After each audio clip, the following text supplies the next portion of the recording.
Hello बच्चों, आज की इस वीडियो में हम पढ़ने वाले हैं क्लास 12 फिजिक्स का निरक्षीय स्थिति में वैद्युत की तीव्रता का डेरिवेशन।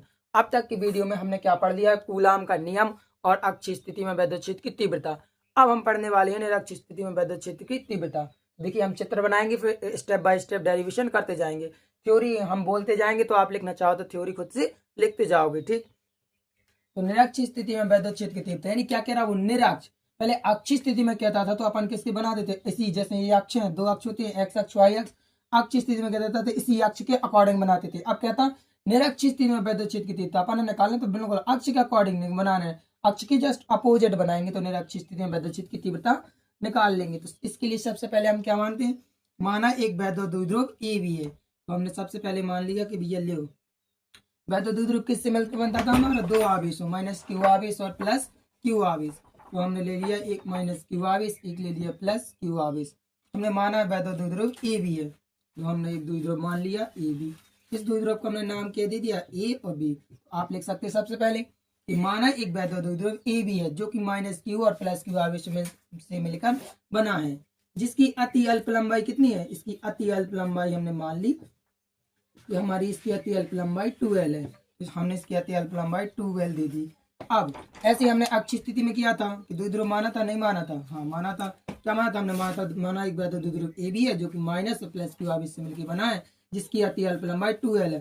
फिर हमने अक्षीय स्थिति में क्या किया था, द्विध्रुव का एक लिया था मध्य बिंदु, इसको नाम क्या दिया था, ओ। तो इसमें भी हमने ले लिया द्विध्रुव का मध्य बिंदु, नाम दे दिया ओ। इस द्विध्रुव के मध्य बिंदु O से अब अक्ष स्थिति में चले थे हम इस साइड r मीटर की दूरी पर एक बिंदु P, इसमें चलेंगे ऊपर की साइड, इसमें चल रहे ऊपर की साइड r मीटर की दूरी पर एक बिंदु P स्थित है। तो एक बिंदु P स्थित है जिस पर हमें क्या ज्ञात करनी है, वैद्युत क्षेत्र की तीव्रता। तो हम यहाँ से मिला देंगे इसको, डॉट डॉट करके ऐसे मिला देंगे पूरा। तो क्या बोलोगे कि द्विध्रुव के मध्य बिंदु O से r मीटर की दूरी पर एक बिंदु P स्थित है जिस पर हमें वैद्युत क्षेत्र की तीव्रता ज्ञात करनी है। लो, ये बिंदु P स्थित है जिस पर आपको वैद्युत क्षेत्र की तीव्रता ज्ञात करनी है। आप यहाँ से यहाँ तक कितने मीटर दूरी चले, r मीटर की दूरी पर, r मीटर की दूरी पर। ठीक है, सबसे पहले अपन ने क्या नाम माना, माना एक वैद्युत द्विध्रुव ए बी है जो कि प्लस क्यू और माइनस क्यू आवेशों से मिलकर बना है, जिसकी अति अल्प लंबाई 2l है। इस द्विध्रुव के मध्य बिंदु O से r मीटर की दूरी पर एक बिंदु P स्थित है जिस पर हमें वैद्युत क्षेत्र की तीव्रता ज्ञात करनी है। अब बिंदु P पर वैद्युत क्षेत्र की तीव्रता जैसे अक्षीय स्थिति में दो रहती थी, E2 और E1, तो यहाँ पे ऐसी भी रहेगी।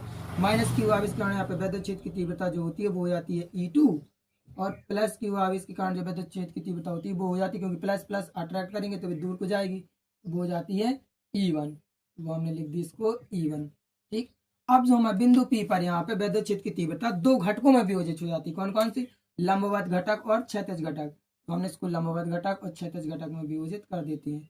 ये हमारी लंबवत घटक में विभाजित हो गई और ये हमारी क्षैतिज घटक में विभाजित हो गई। ठीक, तो बिंदु P पर आप क्या बोल सकते हो कि बिंदु P पर वैद्युत क्षेत्र की तीव्रता दो घटकों में विभाजित हो जाती है। एक तो होता है हमारा लंबवत घटक, दूसरा होता है क्षैतिज घटक। लीजिए, ये हमारा लंबवत घटक हो गया, ये लंबवत घटक में विभाजित हो गई। ठीक, अब हम करेंगे डेरिवेशन। और जी हमारे क्षैतिज घटक, तो लंबवत घटक हो जाते हैं, इनको हम नाम दे देते हैं E1 cos थीटा, और दूसरे लंबवत घटक को नाम दे देते हैं E2 cos थीटा। और जो हमारे क्षैतिज वो सॉरी जी कैसे होती है इस साइड की क्षैतिज घटक, तो क्षैतिज घटक को नाम दे देते हैं E1 cos theta, E2 cos theta. और लंबवत घटक को जो हम नाम दे देते हैं वो देते हैं E1 sin थीटा। तो जो हमारे यहाँ से यहाँ तक लंबवत घटक, इसको नाम दे देंगे E1 sin थीटा। जो नीचे वाला E2 है तो इसको दे देंगे E2 sin थीटा, ऊपर वाला E1 है तो इसको दे देंगे E1 sin थीटा। अब देखो, ये हमारा बिंदु P है, इससे अगर इस साइड जा रहा है, एक इस साइड जा रहा है, तो एक दूसरे से दूर जा रहे हैं, दूर जा रहे तो क्या ये कभी मिल पाएंगे नहीं, तो एक दूसरे से जाते जाते एक समय क्या हो जाएंगे, शून्य। तो जो विपरीत दिशा में जा रहे हैं वो क्या हो जाएंगे, शून्य। और ये भी इसी साइड जा रहा है जैसे हमने कहा, और ए भी इसी साइड जा रहा है, तो एक ना एक पॉइंट पर ये दोनों आके मिल जाएंगे। इसलिए क्या करेंगे, तो हम यहाँ पे थ्योरी लिखेंगे कि जो बिंदु P पर वैद्युत क्षेत्र की तीव्रता दो घटकों में विभाजित हो जाती है। एक लंबवत घटक E1 sin थीटा और दूसरा लंबवत घटक E2 sin थीटा, और क्षैतिज घटक E1 cos थीटा और दूसरा क्षैतिज घटक E2 cos थीटा। अब दोनों लंबवत घटक विपरीत दिशा में होने के कारण ये जीरो हो जाते हैं, और क्षैतिज घटक दोनों एक ही दिशा में होने के कारण जुड़ जाते हैं। आप क्या लिखोगे, अतः बिंदु पी पर विद्युत क्षेत्र की तीव्रता, अतः बिंदु पी पर विद्युत क्षेत्र की तीव्रता, बिंदु पी पर विद्युत क्षेत्र की तीव्रता क्या हो जाएगी, कैपिटल ई बराबर E1 प्लस E2। बिंदु पी पर विद्युत क्षेत्र की तीव्रता ई बराबर E1 प्लस E2 आ जाएगी। अब ई और E1 का मान रख दो, अतः ई बराबर कितना हो जाएगा, हमें पता है E1 का मान कितना होता था, E1 बराबर क्या लिखते थे अपन, 1/4 पाई एप्सिलॉन नॉट। तो E1 बराबर मान निकाल लो पहले, E1 बराबर 1/4 पाई एप्सिलॉन नॉट इंटू के क्यू अपॉन आर स्क्वायर होता था। अभी आर का मान तो यहाँ पे निकला नहीं है, तो हम क्या लगाएंगे इसमें, एक पाइथागोरस थ्योरम लगा के क्या निकालेंगे इसमें, आर का मान। जैसे कि हमारा ये त्रिभुज बन रहा है, इसमें इस साइड का इतना पल्ला मुंद के इतना त्रिभुज उठा लिया आपने, इतना मुंद लिया, ये वाला त्रिभुज बन रहा है। अब आर का मान ये वाला है, ये एक इतना ही दूरी जाए इतनी दूरी, अगर यहाँ का आर का मान निकल आया तो यहाँ का ऑटोमेटिक निकल आएगा। तुम्हें पता है यहाँ तक की दूरी लंबाई पूरी कितनी है, यहाँ तक की पूरी लंबाई है 2L, तो यहाँ से यहाँ तक की लंबाई कितनी हो जाएगी L, आधी लंबाई, यहाँ से यहाँ तक की भी लंबाई कितनी हो जाएगी L, इसकी यह लंबाई कितनी हो गई L, और यहाँ तक की दूरी कितनी इसमें R। अब हम इसको पाइथागोरस थ्योरम लगाने को क्या हो जाएगा, कर्ण का स्क्वायर बराबर लंब का स्क्वायर प्लस आधार का स्क्वायर। तो कर्ण का मान कितना है इसमें, कर्ण का मान तो है नहीं, तो कर्ण का स्क्वायर बराबर जो कहते हैं, लंब का मान कितना है आर स्क्वायर प्लस आधार का मान एल स्क्वायर। तो कर्ण के बराबर कितना जाएगा, अंडर रूट में are square plus L square. तो ये हमारा मान आ गया। दूरी कितनी आ गई हमारी, अंडर रूट में यहाँ से यहाँ तक की R square plus L square, यहाँ हम दूरी रख देंगे। ठीक, तो क्यू अपॉन आर का मान कितना जाएगा, अंडर रूट में are square plus L square का होल स्क्वायर। ये हमारा E1 का मान आ गया। इसी प्रकार से हम किसका मान निकालेंगे, E2 का। E2 का मान निकालोगे तो क्या जाएगा, E2 बराबर 1/4 पाई एप्सिलॉन नॉट, तो जो कहते हो 1/4 पाई एप्सिलॉन नॉट इंटू के जो कहते हो क्यू अपॉन। अब इसी प्रकार से इतना ही दूरी जे है तो इसका भी मान कितना हो जाएगा, अंडर रूट में are square plus L square. तो इतना ही मान इसका हो जाएगा, अंडर रूट में are square plus L square का होल स्क्वायर। अब दोनों E1 और E2 को तुम्हें पता है, क्योंकि बिंदु पी पर विद्युत क्षेत्र की तीव्रता दोनों क्षैतिज घटक जुड़ जाएंगे, तो E1 E2, और देखो cos थीटा भी साथ में लगे तो cos थीटा भी जुड़ जाएंगे। तो अतः बिंदु पी पर विद्युत क्षेत्र की तीव्रता ऐसे ना लिख के हम लिख सकते पूरा E1 cos theta plus E2 cos theta, पूरा एक ही बार में जोड़ दो, बाद में cos थीटा लगाने से अच्छा है। ठीक, तो E1 cos theta plus E2 cos theta.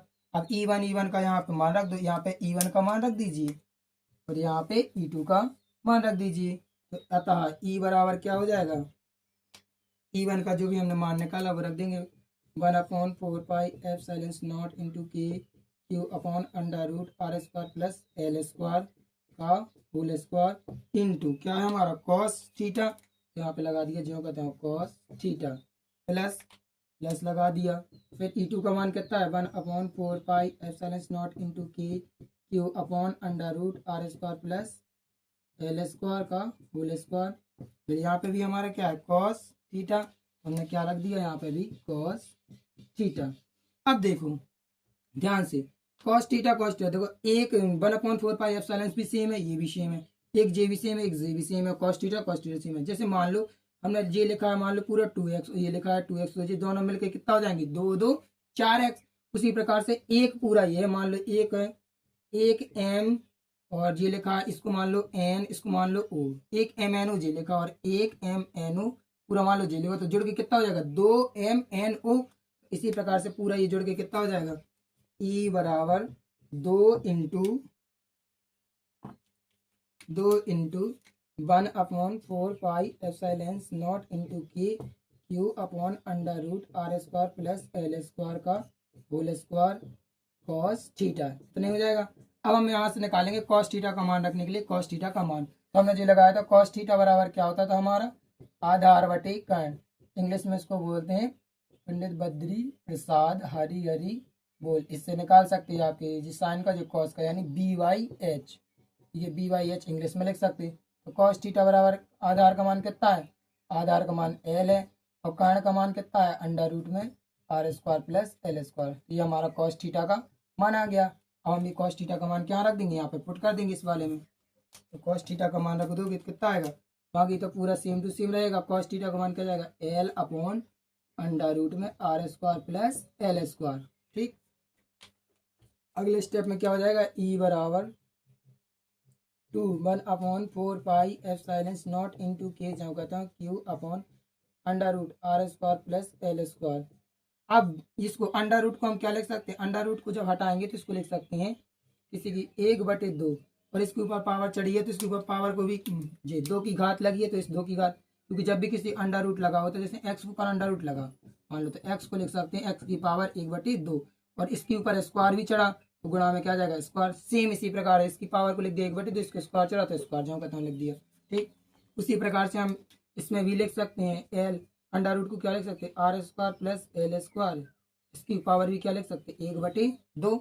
देखो इस 2 से 2 कट गया, इसके ऊपर पावर कितनी बची, ई बरा, नीचे तो आ ही नहीं रहा होगा वीडियो, बताया नहीं तुम लोगों ने, ये सब देख रही थी।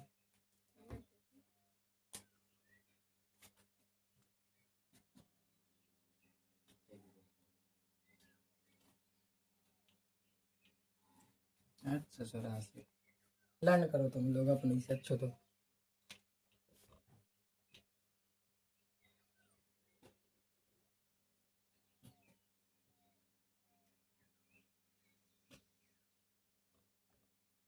तो अब हमने निकाल लिया, हमने कॉस थीटा का मान यहाँ से निकाल लिया। कॉस थीटा बराबर कितना आया, आधार, आधार बटे कर्ण बराबर एल बटे under root are square plus L square. अब हम यहाँ पे कॉस थीटा है, यहाँ पे कॉस थीटा, दोनों कॉस थीटा को पहले तो इसको जोड़ देंगे पूरे समीकरण को, तो कितना आ जाएगा समीकरण जोड़ के, ई बराबर जैसे कि हमारा लिखा है एक एम एन ओ जे एक एम एन एन दोनों जुड़ के आ जाएंगे, कितना आ जाएगा 2/1/4 पाई एप्सिलॉन नॉट इंटू के, फिर ये कितना आ जाएगा q upon under root are square plus L square का होल स्क्वायर इंटू ये क्या आ जाएगा कॉस थीटा, जो हो जाएगा कॉस थीटा। अब यहाँ पे हम रख देंगे कॉस थीटा का मान, जो हमने कॉस थीटा का मान निकाला था, हमने कॉस थीटा का मान कितना निकाला है 2/1/4 पाई एप्सिलॉन नॉट इंटू के जो कहते हो q upon r square plus L square under root का होल स्क्वायर जो कहते हो into cos theta. Cos theta का मान कितना निकाल के लाए हम, कॉस थीटा बराबर लाए हम लम बटे under root are square plus L square रख दिया। अब तुम्हें पता है जैसे हम बता रहे इस साइड में कि एक्स के ऊपर अंडर रूट लिखा तो एक्स की पावर क्या लग सकती है, 1/2, अगर इसके ऊपर स्क्वायर लगा तो इसमें क्या लग जाएगा स्क्वायर, और 2 से 2 कट जाएगा, कितना आएगा एक्स पावर 1। इसी प्रकार से आप यहाँ पे क्या लिख सकते हो कि 2/4 पाई एप्सिलॉन नॉट इंटू के, तो जो कहते हो क्यू अपॉन, इसमें क्या है q upon r square plus L square, ऊपर अंडर रूट लगा तो इसको क्या लिख सकते हैं r square plus L square की घात 1/2, और इसका होल स्क्वायर चढ़ा तो इस पर क्या लिख सकते हैं 2 की घात इंटू एल बटे, इसको भी क्या लिख सकते हैं r square plus L square की पावर 1/2। इस 2 से ये 2 कट गया, कितना बचा अब,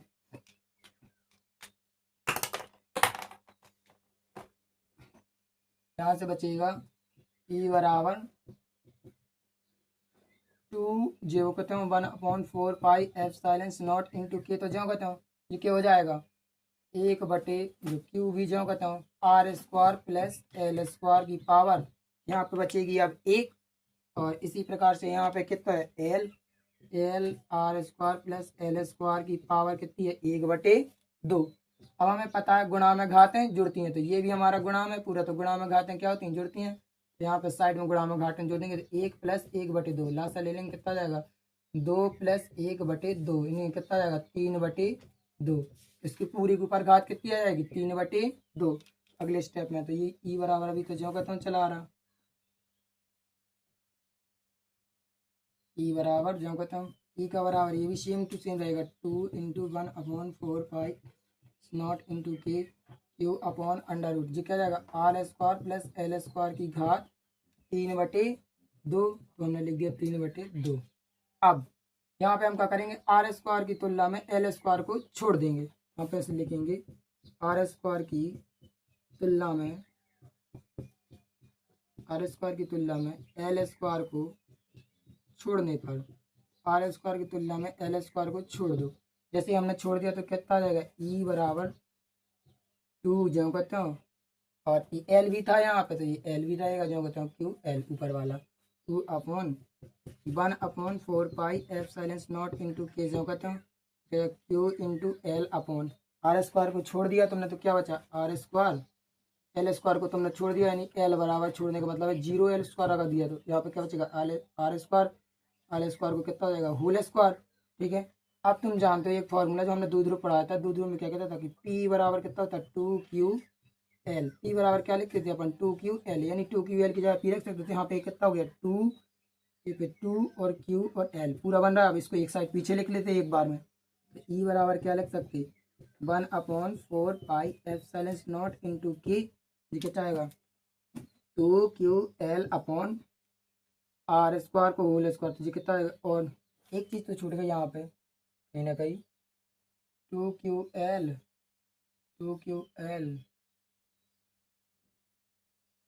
नहीं, ठीक है सही है 2QL जो कहता हूँ यहाँ पे क्या जाएगा आर की पावर, आर स्क्वायर की पावर 3/2 थी,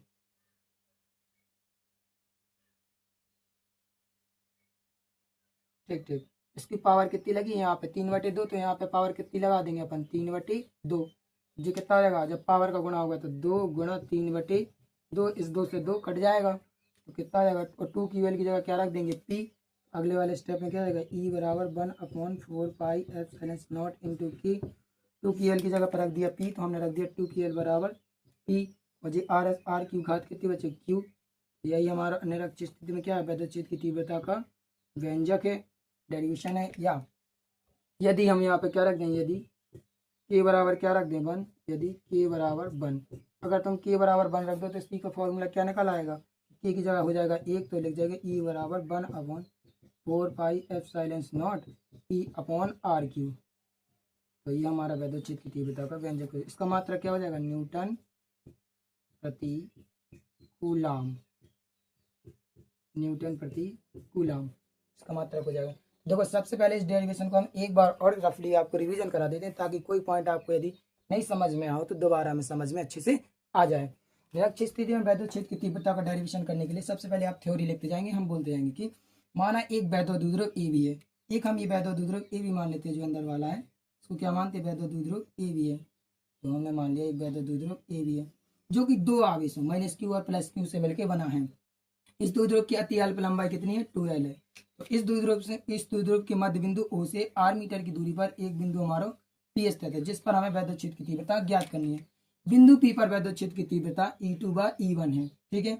और बिंदु P पर वैद्युत क्षेत्र की तीव्रता E2/E1 दो घटकों में विभाजित हो जाती है। दो घटकों में विभाजित होने का मतलब क्या है, ऐसे दो घटकों में विभाजित हो, इसको बोलते हैं क्षैतिज घटक, इस साइड वाले को इसको बोलते हैं लंबवत घटक, ये जो होते हैं लंबवत घटक और ये हो जाते हैं हमारे क्षैतिज घटक। ठीक, दो घटकों में विभाजित होती है लंबवत व क्षैतिज।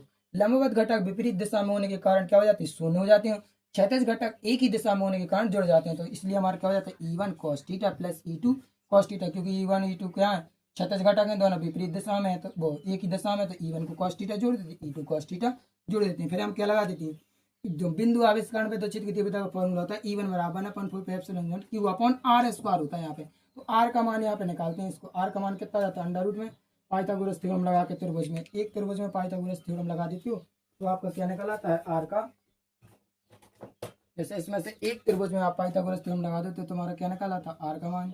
जैसे ये वाला एक त्रिभुज है, इसमें लगा दिए तुमने पाइथागोरस थ्योरम, तो यहाँ से निकल आएगा तुम्हारा आर का मान।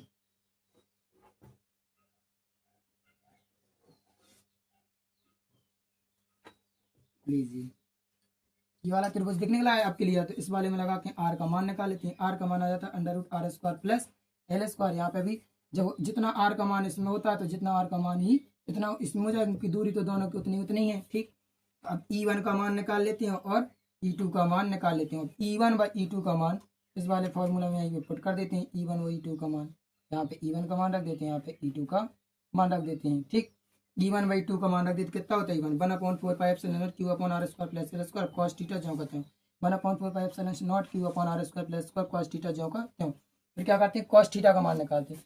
cos थीटा बराबर जैसे इंग्लिश मीडियम वाले तो उनका होता था कितना B/H, और हिंदी मीडियम वाले को क्या पता है cos थीटा बराबर होता है आधार/कर्ण।